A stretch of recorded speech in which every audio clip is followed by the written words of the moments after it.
Media घरात येणार आणि तान्याला प्रश्न विचारणार नाही असं शक्यच नाही. मीडिया घरात आली आणि तान्याला चक्क धुतला आपले सगळे प्रश्न विचारून.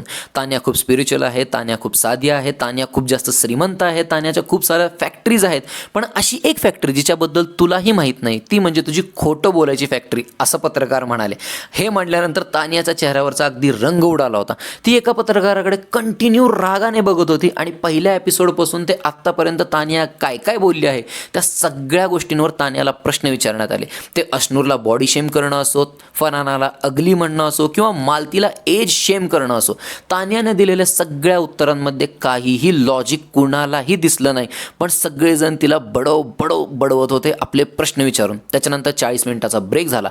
40 मिनिटाच्या ब्रेकनंतर जेव्हा तान्या रिटर्न आली तेव्हा तान्या थोडीशी शांत, कंपोज आणि दिलेल्या उत्तरांमध्ये थोडंसं तिच्या लॉजिक दिसत होतं.